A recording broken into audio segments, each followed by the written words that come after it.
Hoje, gente, a gente tá com um episódio delicinha por aqui, tá? Impossível não falar que é o melhor episódio da temporada, porque senão eu apanho em casa, tá? Hoje eu tô aqui com a minha sócia, a minha esposa, Suiane Marques Dias Gonçalves. E junto com o Instituto Sapiens e a Unimídia de Itajaí, esse é o Sapiens Cast, então vem comigo! Sapiens Podcast é o lugar onde a sabedoria vem brilhar. O mundo vamos transformar. Juntos podemos sonhar.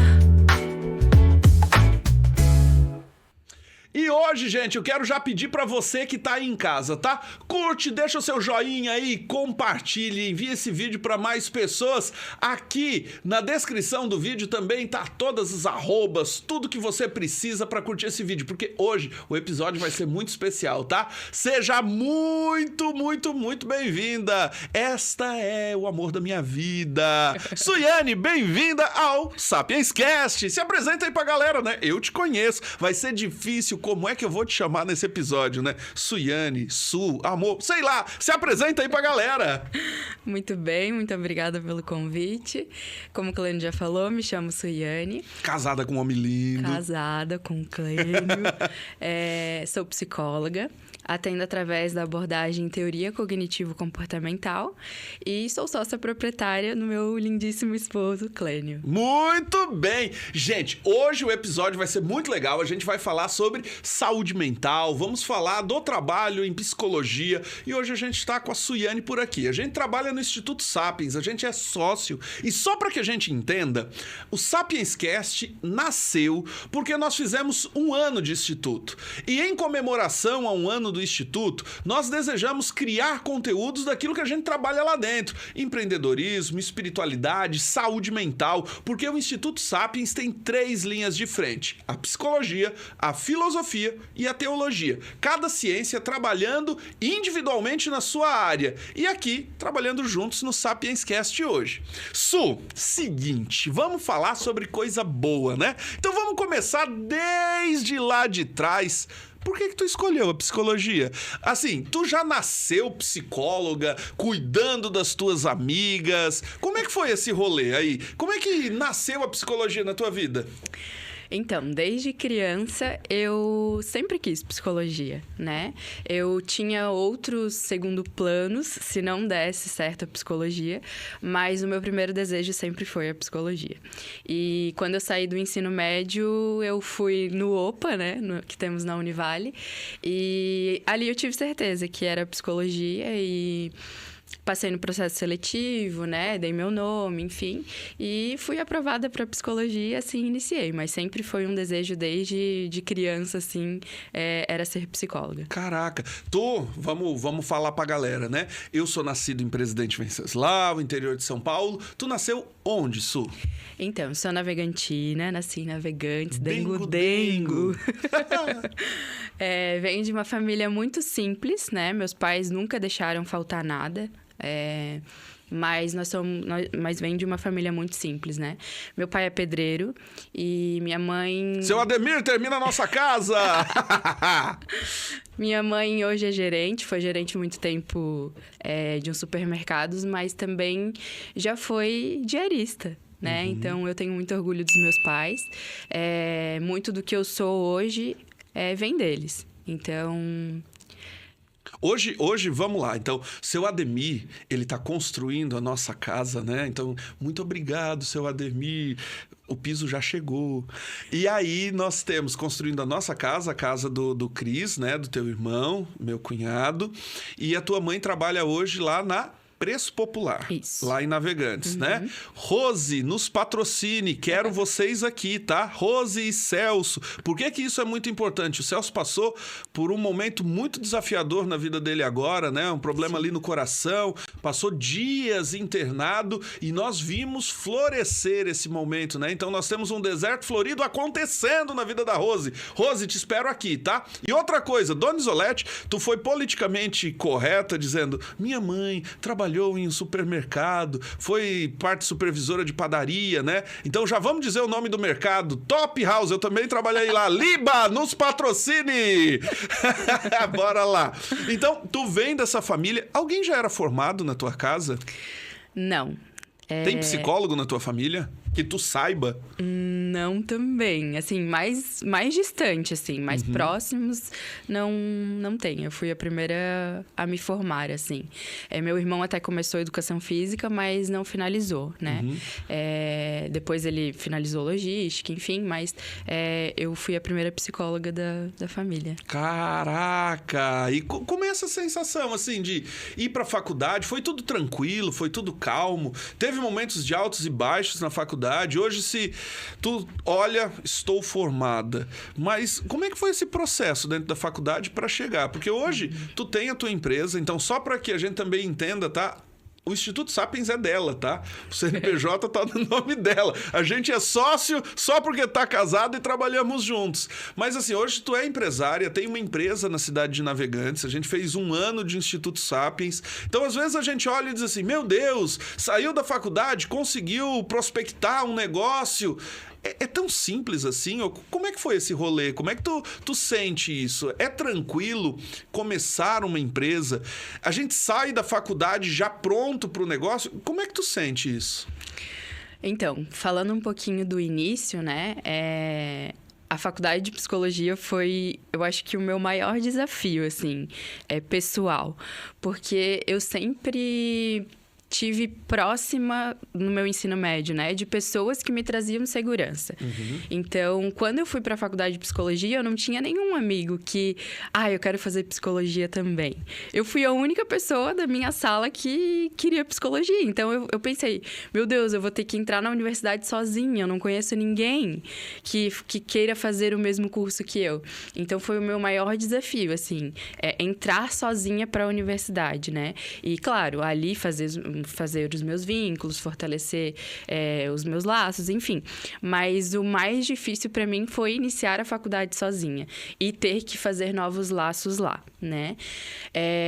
Foi bem desafiador, assim, porque no início da minha faculdade eu trabalhava 8 horas por dia numa imobiliária. E totalmente fora do ramo que tu queria. Mas trabalhava ali e trabalhava 8 horas por dia e à noite ia pra faculdade. Então, a minha rotina era muito louca, assim. Eu sempre falo que eu chegava em casa, eu não sabia se eu lavava o cabelo, se eu estudava, se eu dormia, porque se eu comia. Então, era uma loucura, assim. E aí, era muito cansativo, era muito difícil. E eu pensei em desistir várias vezes, assim, da universidade. Ou parar de trabalhar, mas eu também...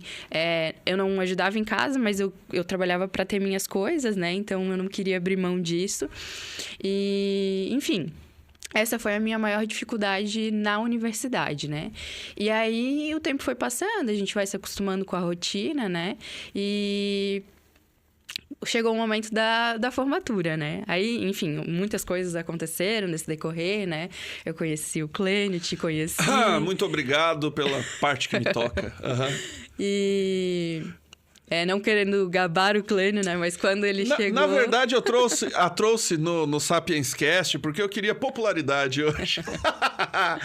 Mas quando tu chegou na minha vida, tu sabe que foi muito mais simples, né? Foi muito mais fácil, porque eu tinha um suporte maior para ultrapassar as minhas barreiras, enfim, tudo que vinha de empecilho, né? E depois que eu me formei, a gente já estava juntos, né? Já estava firme, já tinha o desejo de criar nosso próprio instituto. Já éramos noivos na época. A nossa própria clínica, enfim. E veio o sonho do instituto, né? E aí, não foi fácil, porque a gente precisou abrir mão de sonhos provisórios, né? Para sonhos maiores. Então, eu lembro que a gente conversava muito sobre o que a gente vai fazer, como que a gente vai iniciar, como que vai ser o nome. E isso era os detalhes, só que o que a gente mais precisava, a gente sabe que a gente precisa de um capital realmente para abrir um negócio. E a gente não tinha, a gente foi muito louco, assim. Muito louco, tá? A gente começou o Instituto com um sonho e uma conta bancária com limite, acho que de R$4.000, porque nem grana tinha para começar aquilo ali. Exato. E aí foi isso. E eu digo para todo mundo, assim, se não fosse o Clênio na minha vida, eu não teria a possibilidade de ter o instituto hoje, de ter a minha própria clínica, né? De ter o próprio instituto, porque eu acho que em dois, em casal, a gente consegue ir mais longe.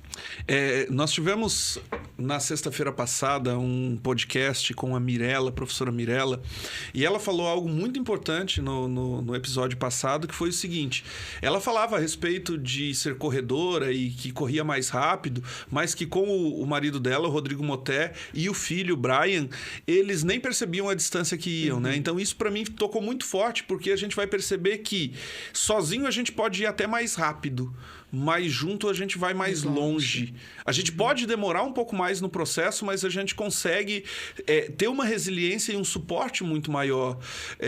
Falando sobre isso, é muito desafiador, porque quando a gente olha a respeito do Instituto, né, eu não imaginava que em um ano de vida do Instituto daria tão certo. Hoje a gente tem lista de espera para os atendimentos, hoje a gente tem todo um suporte já de pacientes, de clientes, de palestras, toda uma estrutura que a gente já conseguiu ter, mas literalmente acreditando na bondade de Deus, porque se fosse só pela força do capital, a gente não teria condições. Exato. Eu lembro que nas primeiras conversas que a gente teve para abrir o Instituto, a gente pensava, como?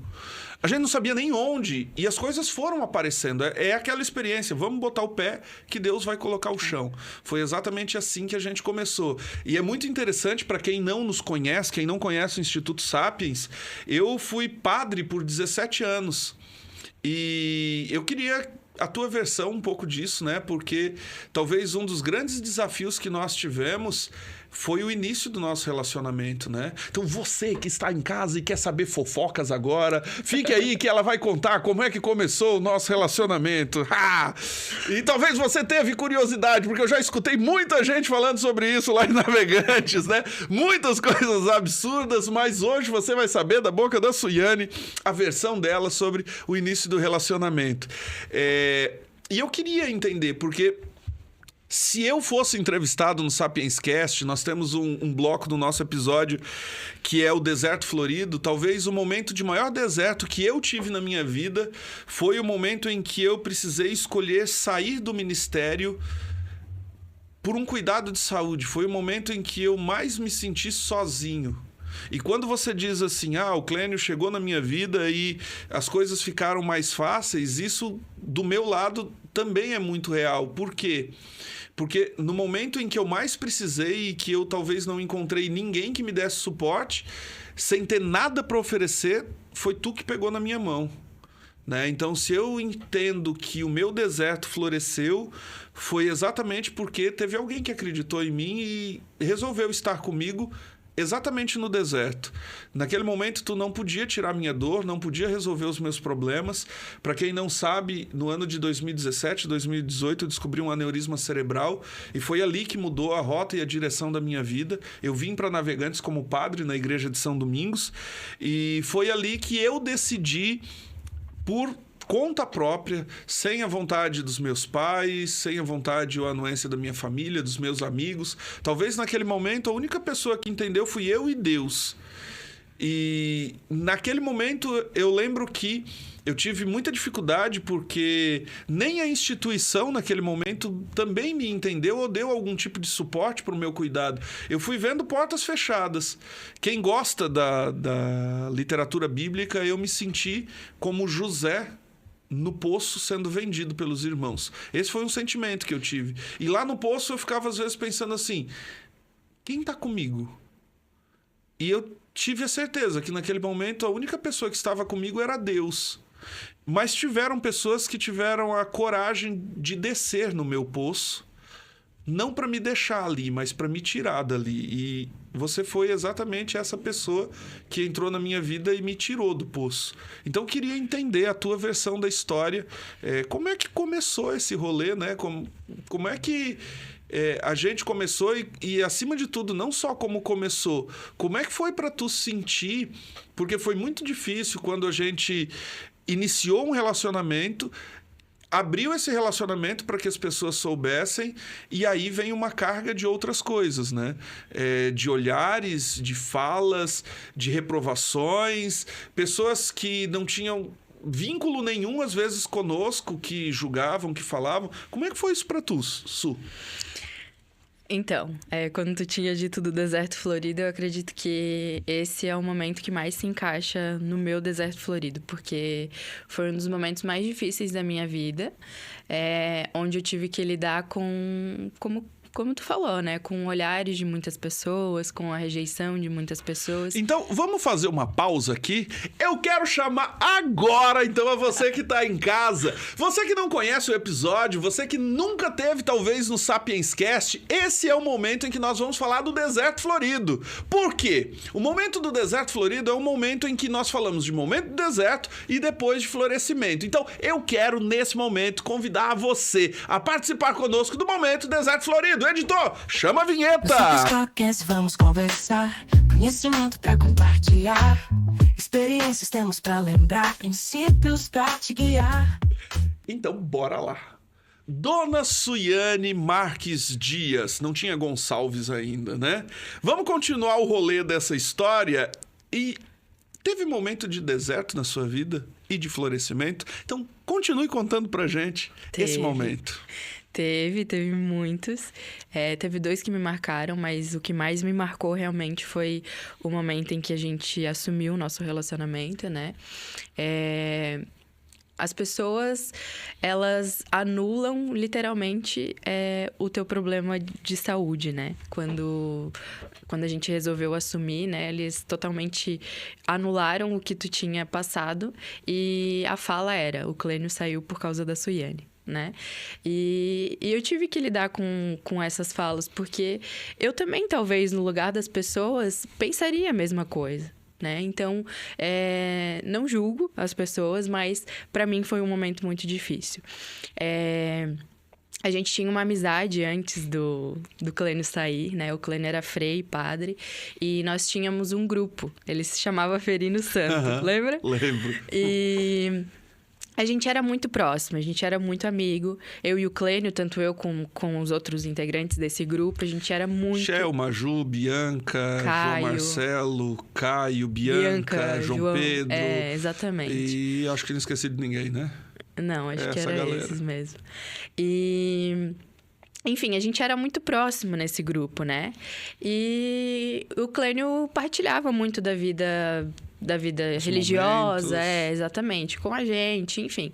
E eu lembro que eu fui me aproximando cada vez mais dele, né? Então, no momento em que ele saiu da vida religiosa, né? Eu pensei, poxa, eu não posso deixar ele sozinho. E continuei...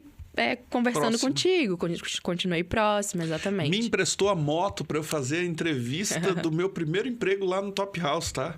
E ainda me deu passe pro Ferryboat. Ainda te odeio, Ferryboat.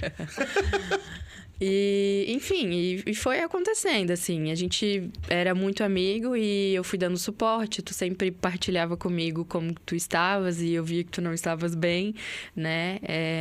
Então... E ali, nessas partilhas, eu fui sentindo um acolhimento também de ti, da tua parte. Por mais que tu diga, né? Naquele momento tu fosse o meu suporte. Mas talvez naquele momento eu também precisava daquele acolhimento. E de se sentir importante, de pensar, poxa, eu sou alguém que escuta ele. Né? E, enfim, e ali eu me senti importante, né?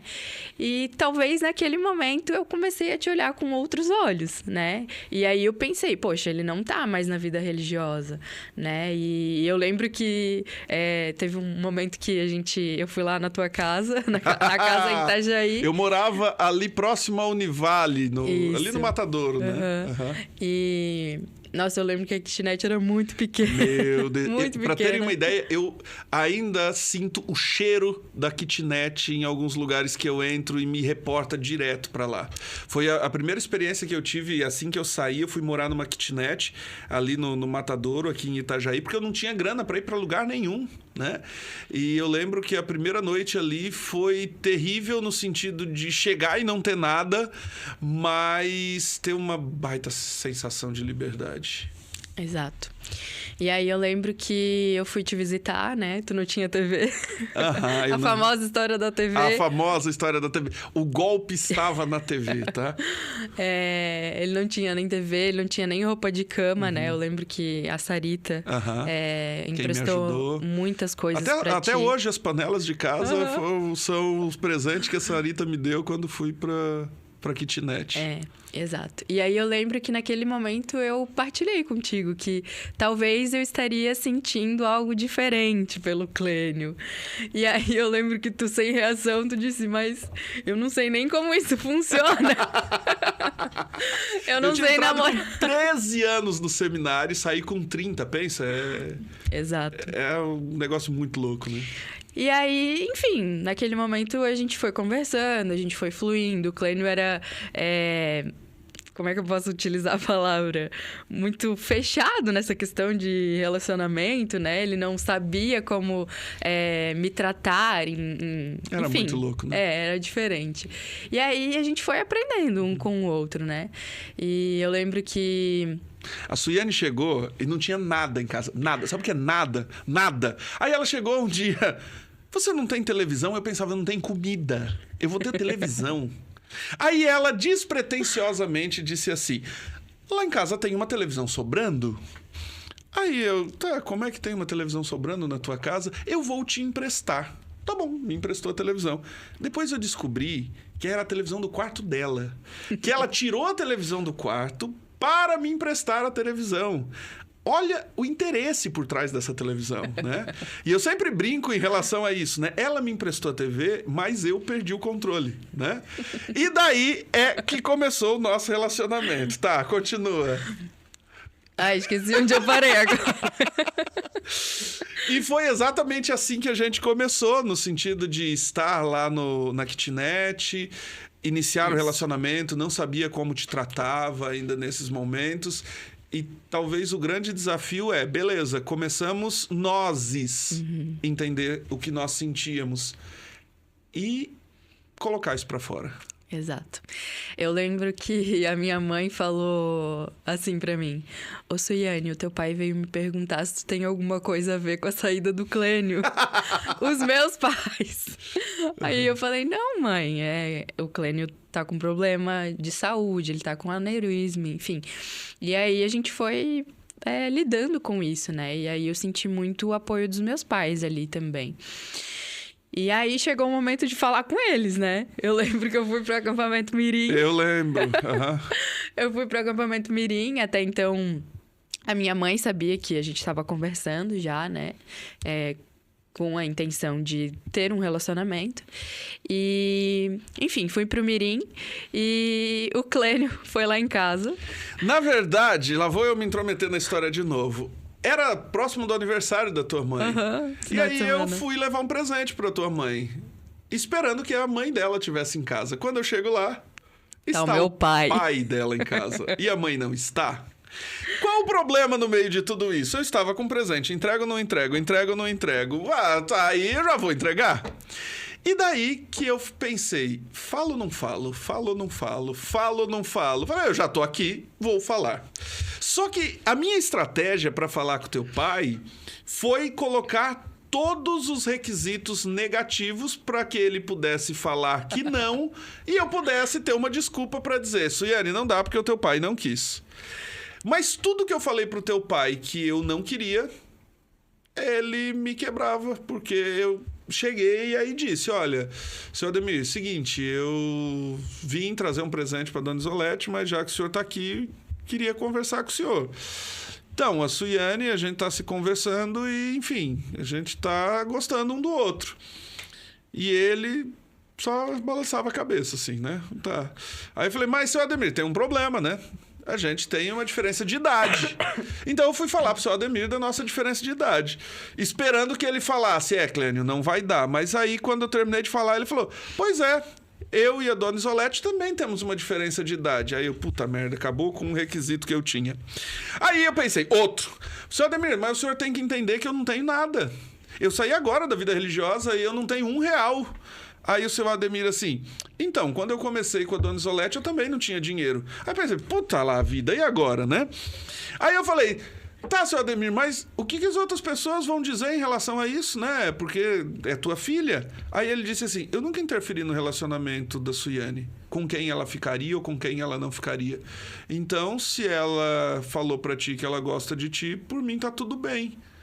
Aí eu pensei, pá, ferrou agora, não tem como eu dar desculpa pra Suiane e fugir disso aqui, né?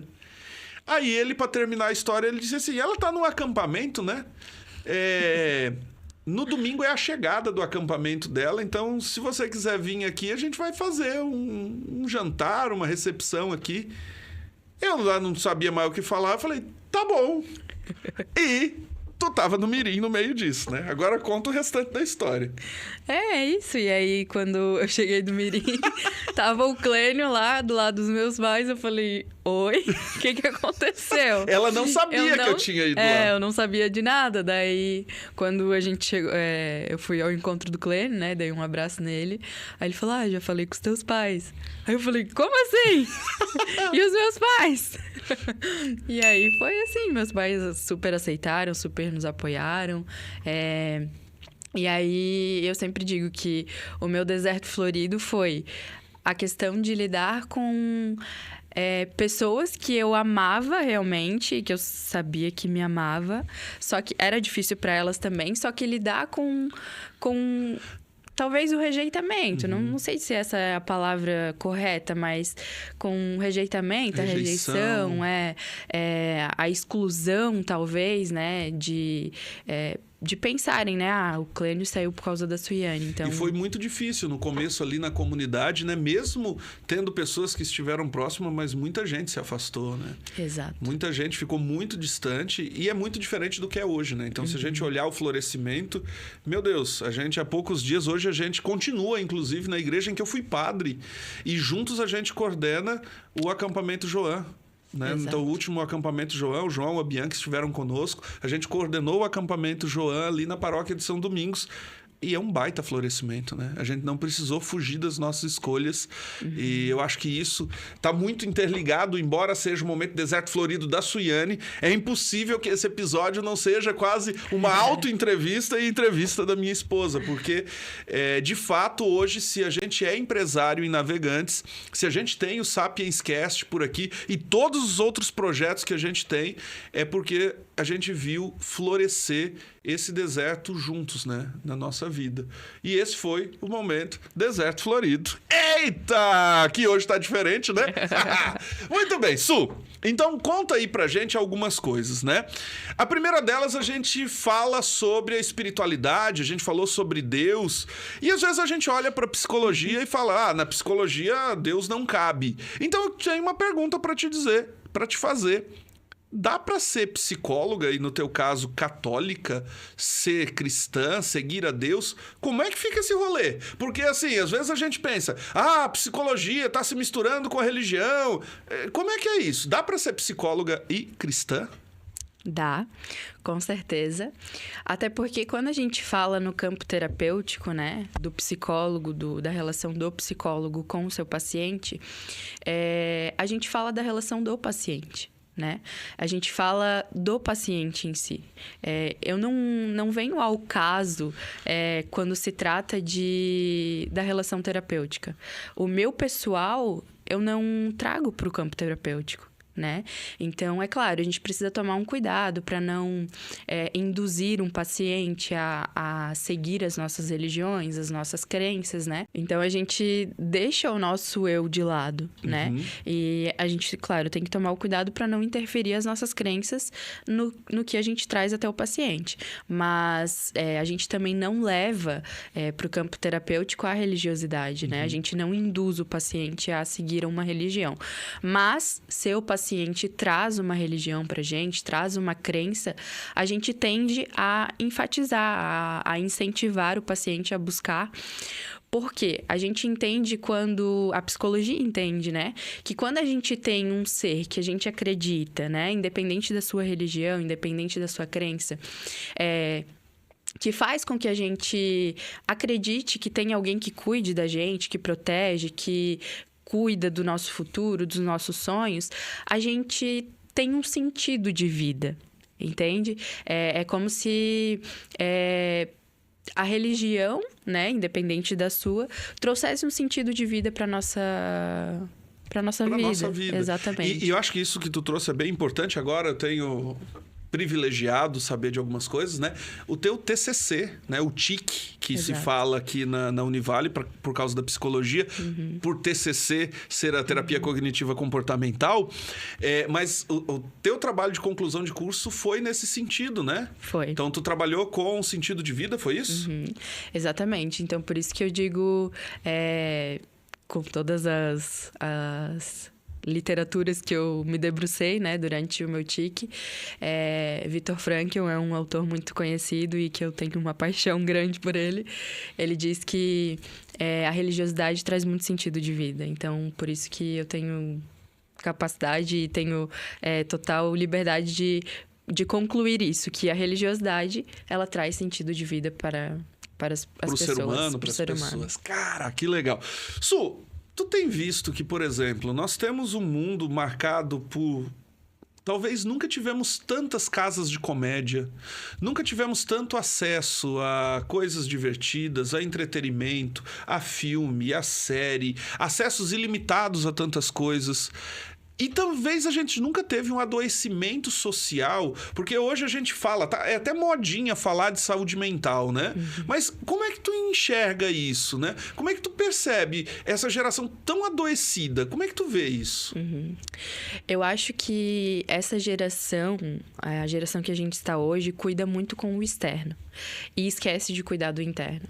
Então, as pessoas cuidam muito do que elas mostram ser, mas não cuidam do que elas realmente são, né? Então, eu acredito que a gente precisa olhar mais para dentro, olhar mais do que a gente precisa, né? Então, eu não lembro se foi a Mirella que falou, mas em um podcast, a gente tá muito cheio de coisas vazias, né? E eu acredito que isso faz muito sentido e é muito real. Às vezes a gente quer preencher um vazio que é...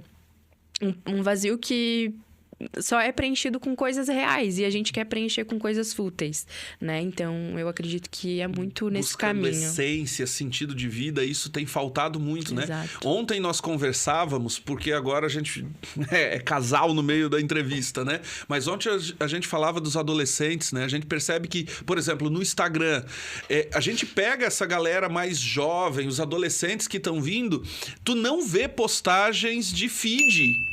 Né? Então, problema com autoimagem. Às vezes a gente vê os stories cheios e às vezes tampando o rosto, escondendo. E isso está cada vez mais presente. É terrível a gente perceber o problema com a imagem e com a autoimagem que a gente tem. Enquanto a gente vê, por exemplo, se multiplicarem as academias, a gente também vê se multiplicarem os consultórios psicológicos, porque a preocupação excessiva com a imagem tem sido absurda. Só que o que me angustia, agora eu vou falar como empresário aqui.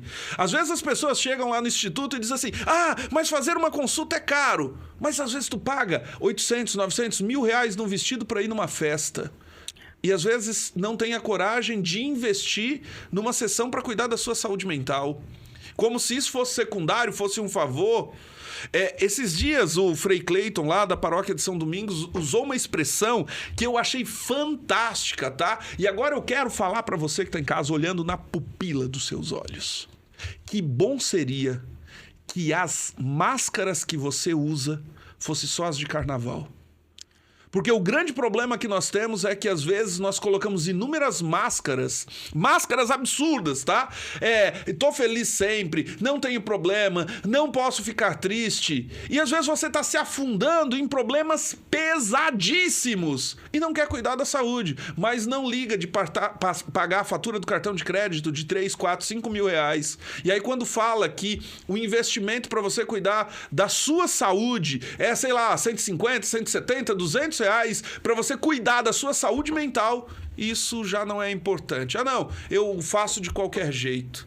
Eu não sei se isso é presente, se você compartilha desse sentimento, mas eu queria que a gente também pudesse entender um pouco isso, né? Como é que tu entende o cuidado hoje com a saúde mental na sociedade? Existe esse cuidado? Não existe? Como é que isso está crescendo?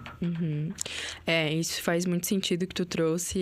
Eu atendo bastante adolescentes também e hoje a relação com a autoimagem deles está muito frustrada, né? Porque a gente, como tu também falou, né? A gente tem muito acesso a muita coisa. As redes sociais hoje estão aí para isso, né? E a gente... É como eu utilizo a analogia, né? Às vezes a gente deixa um adolescente de 13, 14 anos... acessar qualquer coisa nas redes sociais. E é como se a gente deixasse eles no bairro mais perigoso, sozinho, e se vire, entende? Porque a gente não tem controle do que ele pode ter acesso, né? Então, o quão perigoso é a gente dar liberdade para um adolescente para acessar o que ele... Sem monitoramento. Exatamente. Né? A gente cuida, quer levar... eu levo na festa, pego na porta, tiro dali, mas eu deixo o mundo inteiro entrar na minha casa sem nenhum tipo de monitoramento, Exato. sem nenhum tipo de cuidado, né? Exato. Chega a ser absurdo. E já que estamos nesse momento, vamos para um momento muito especial aqui do nosso Sapienscast, que é o Momento Citolab. No Momento Citolab, a Suiane vai tirar uma pergunta da nossa caixinha do Momento Citolab e vai nos responder. Su, tira uma pergunta aqui da nossa caixinha misteriosa e responde pra gente. Fundos. Vamos lá. O que vem por aí? Qual a hora de pedir ajuda profissional a um psicólogo? Eita! E diz aí, tu, psicóloga, que domina o assunto, quando é a hora de buscar ajuda profissional? Então, eu já tinha tido essa pergunta na minha caixinha de perguntas no Instagram. E eu lembro que eu brinquei assim, quanto tempo você demora pra buscar um dentista quando você tá com dor nos dentes?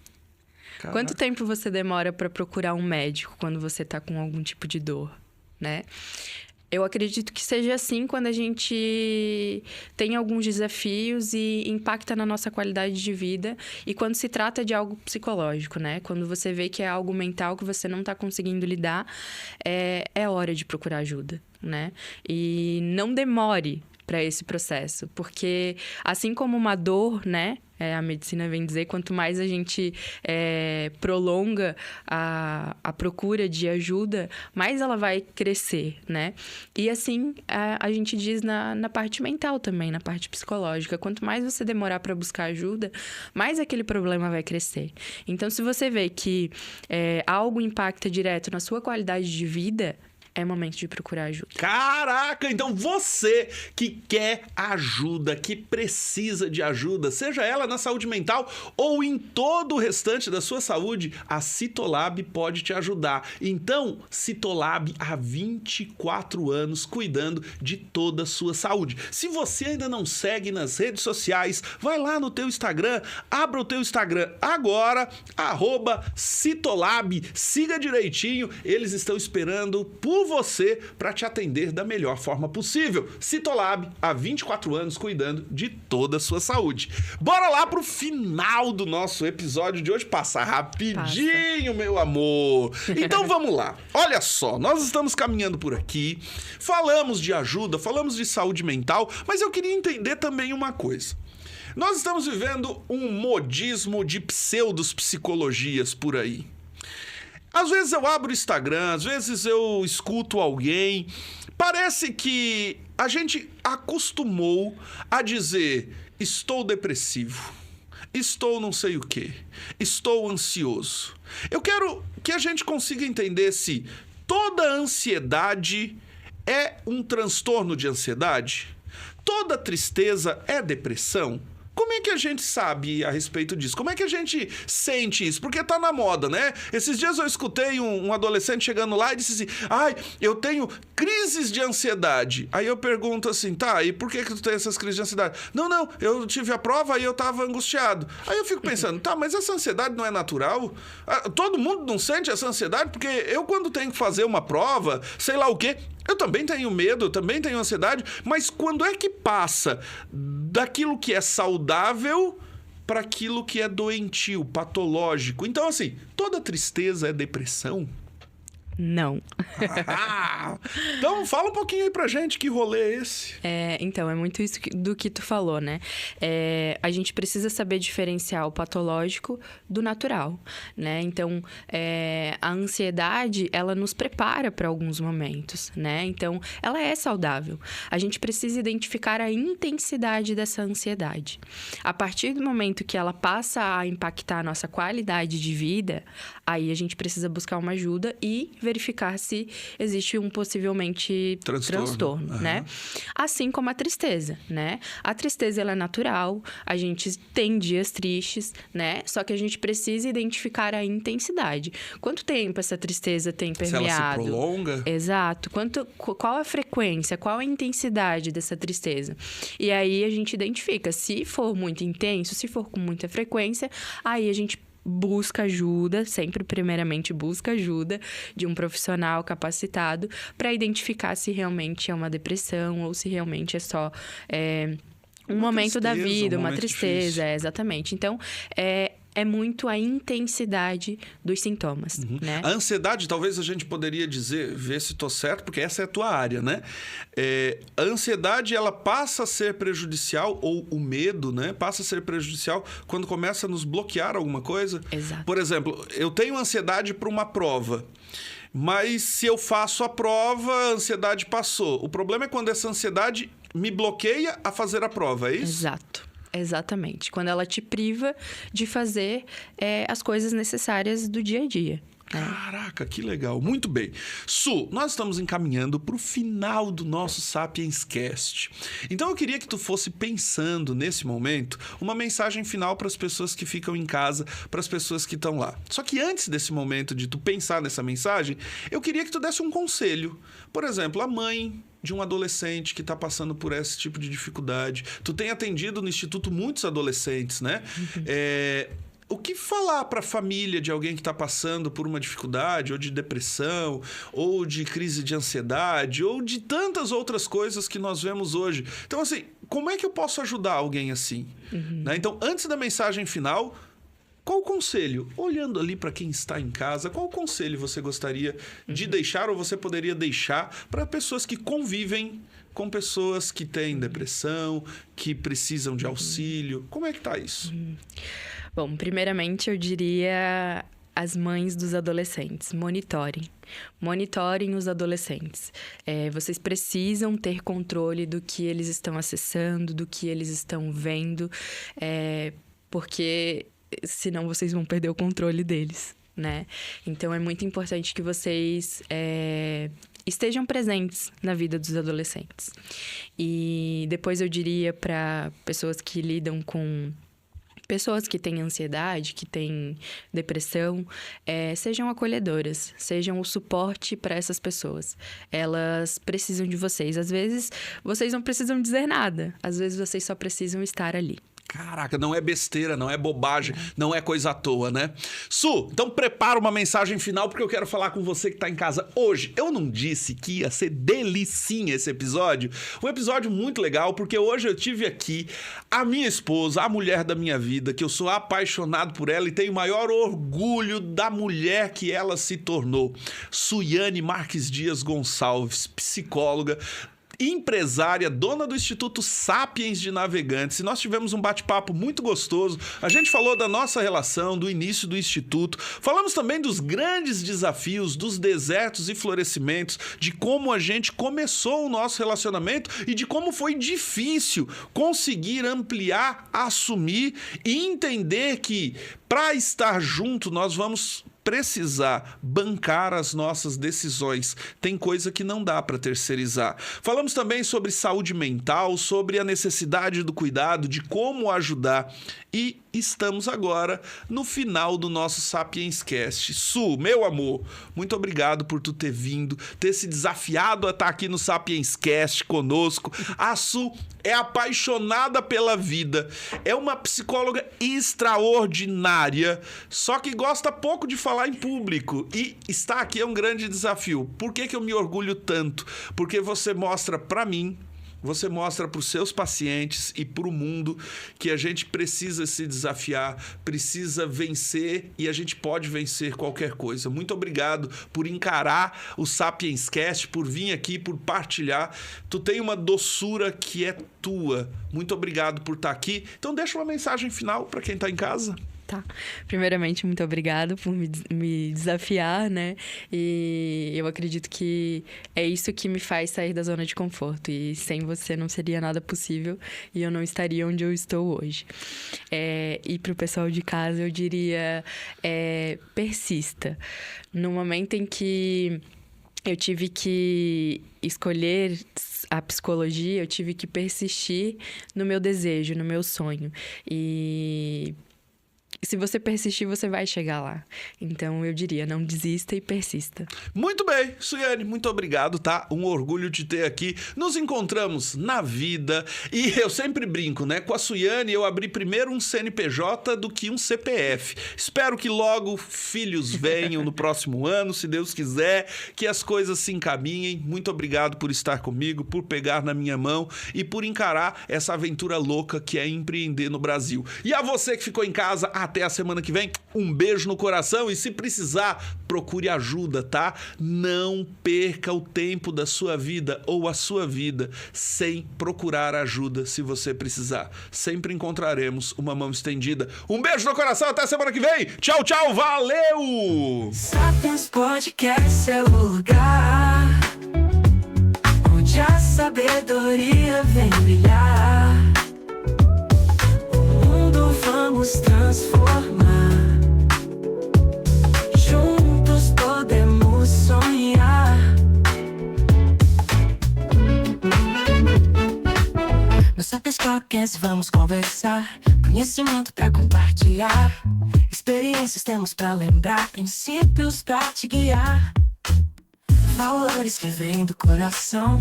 Histórias de todos os irmãos. Cada voz uma lição na nossa grande conexão. Sapiens Podcast é o lugar onde a sabedoria vem brilhar. O mundo vamos transformar. Juntos podemos sonhar. Das mentes brilhantes histórias vêm, mudam o mundo bem mais além. Saber estar nas ondas do ar. Sintonize pra escutar. Princípios antigos, futuro a traçar. Valores que nos fazem lutar. Cada episódio um novo olhar pra te fazer repensar. Sapiens Podcast é o lugar onde a sabedoria vem brilhar. O mundo vamos transformar. Podemos sonhar.